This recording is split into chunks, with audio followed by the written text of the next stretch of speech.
Espace TV. Espace TV, le 10 minutes. Comme beaucoup de ses pairs de l'opposition plurielle, le Parti démocrate conservateur participera à l'élection présidentielle du 18 octobre prochain. Mais cette fois-ci, il exige la transparence et la crédibilité qui, selon son président, n'ont pas été observées au scrutin du 22 mars dernier. La CENI s'est transportée à Sécouria et ils ont pris les papiers pour quand même distribuer les sièges à ceux-là qui étaient dans leur dynamique. Donc, le PDC s'est retrouvé donc avec 0 siège à l'Assemblée. Mohamed Cissé fustige par ailleurs les dispositions relatives à la mise en place des démembrements et le chronogramme de la présidentielle dévoilé lors de la première réunion du comité interparti organisé récemment par la CENI. Cependant, ces anomalies n'empêcheront pas son parti de prendre part à la présidentielle. On savait bel et bien qu'il va y avoir des coups bas. On savait qu'il va y avoir des fraudes. Mais est-ce une raison suffisante pour boycotter une élection? Je n'en suis pas sûr. Mohamed Cissé souhaite l'annulation des récentes législatives et une révision à titre exceptionnel du fichier électoral pour éviter que des mineurs votent le jour du scrutin. Voilà pourquoi nous demandons qu'il y ait une enquête sérieuse par rapport aux élections du 22 mars. Parce que les élections du 22 mars, on s'est foutu du peuple en réalité. Le peuple est sorti voter. Mais on a laissé le vote, on a fait une distribution quand même des sièges. Ça, c'est inadmissible. La CENI a proposé le 18 octobre 2020 pour la tenue de la présidentielle. Le Parti démocrate conservateur n'a pas eu de siège à l'Assemblée nationale et veut cette fois-ci tenter la magistrature suprême. En plus de son ensablement poussé à cause des activités anthropiques, la berge du fleuve Milo est transformée de nos jours en un dépotoir d'ordures par la population, ce sous les regards impuissants des conservateurs de la nature. Face donc à cette triste réalité, un groupe de jeunes organisés en association dénommée Sauvons Milo vient de se lancer un défi qui n'est autre que celui de nettoyer la berge du dit fleuve. Pour cette première activité, qui représente d'ailleurs le cadre de lancement de nos activités que nous avons appelées l'éclaireur, nous allons assainir la zone la plus impactée en termes d'insalubrité dans la commune urbaine de Kankan. Cela va concerner 170 mètres cubes de tas d'ordures. Outre ces opérations de nettoyage de la berge du fleuve, d'autres activités sont aussi en vue. Au-delà de la volonté ferme de restaurer notre Milo, nous allons informer et sensibiliser les populations riveraines sur les méfaits de la coupe abusive des arbres en bordure du fleuve, de la fabrication artisanale des briques, du dépôt des ordures, de l'occupation anarchique. Sensibiliser les autorités locales à s'engager dans la protection du fleuve en faisant un plaidoyer sur la mise en place d'une journée préfectorale d'assainissement et de reboisement. Pour gagner le pari, Moussa Condé sollicite non seulement le concours des fils résidents et ressortissants de la ville, mais aussi celui des autorités. Pour y arriver, il faudrait une véritable volonté politique du gouvernement qui doit se manifester par un soutien moral, matériel et financier. Cela est de même souhaité auprès des ONG et des institutions nationales, africaines et internationales, ainsi que les personnes de bonne volonté. Président de lancement officiel de ces activités, Mamadi Kourouma, le 3e vice-maire de la commune urbaine de Kankan, a au nom des autorités locales félicité et encouragé les initiateurs avant de leur réitérer de tout leur soutien. Ça nous va tout droit au cœur, parce que c'est la santé publique. Ça concerne une santé publique, la santé publique des Kankanais. Vraiment, nous sommes satisfaits, très satisfaits.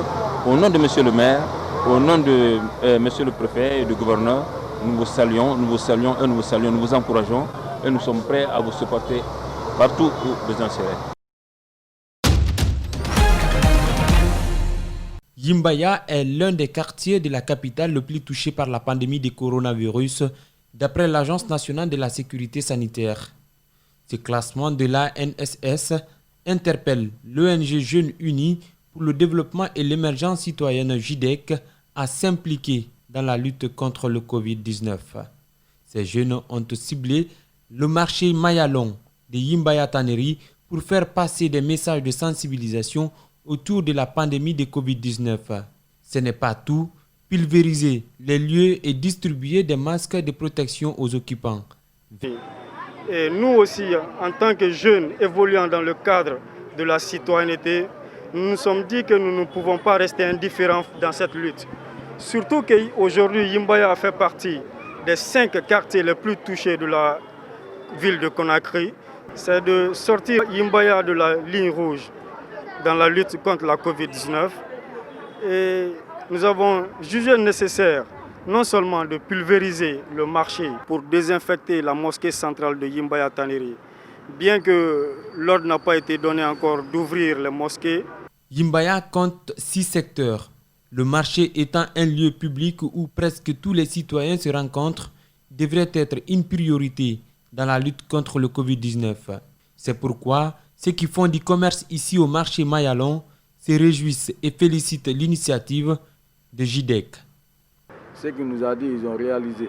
Donc on est très contents. Le mot même manque me dire ça. Ce qu'ils sont en train de faire, c'est une bonne chose. Cette organisation des jeunes de Yimbaya, soucieux du développement de leur localité avec des projets citoyens, après cette première phase, compte initier d'autres activités pour accompagner le gouvernement à vaincre le coronavirus en Guinée.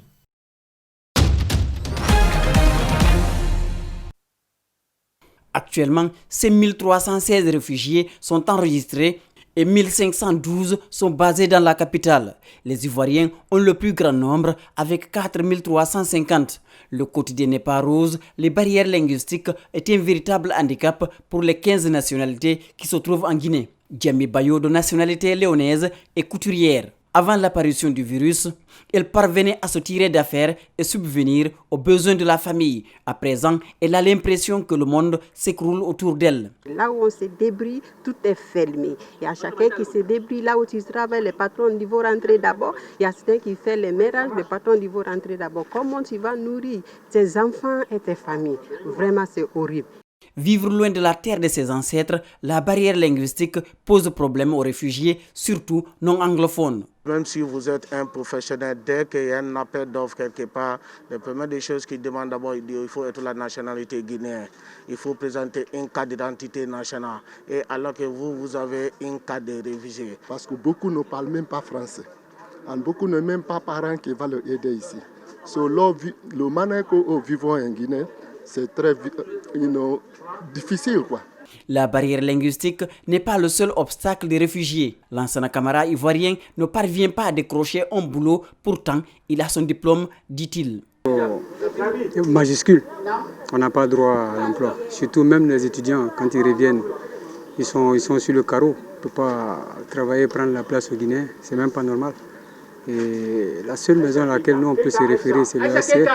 Et vous-même, vous voyez, les moyens du HCR sont limités. Faut-il envisager un retour un jour dans son pays d'origine? Ce n'est pas évident, répond Kerfa Lakone, réfugié libérien. La peur des représailles le hante toujours. Certains qui sont retournés dans certains qui ont des cas de persécutions dans leur pays d'origine, on ne peut pas se retourner. C'est à cause de ça que nous sommes toujours en République de Guinée. Ils veulent pour la plupart avoir un appui pour aller s'offrir une nouvelle vie dans les pays comme l'Australie ou les États-Unis.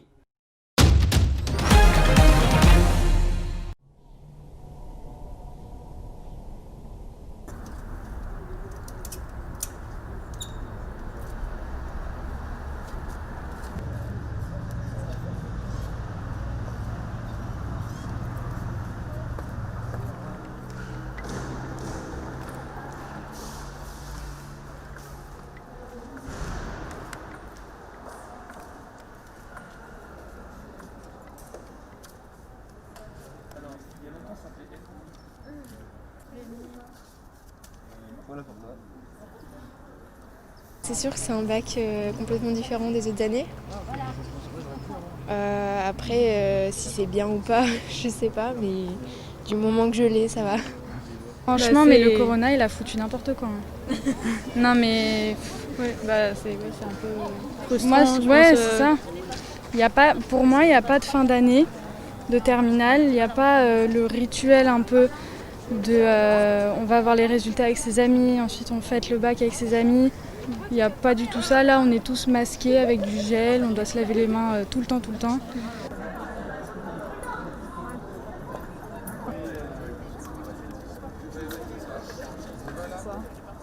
Peut-être que sur le plan académique, si vous voulez, on a eu un petit peu moins d'exigences, mais il faut garder en tête ce que nos élèves ont traversé cette année.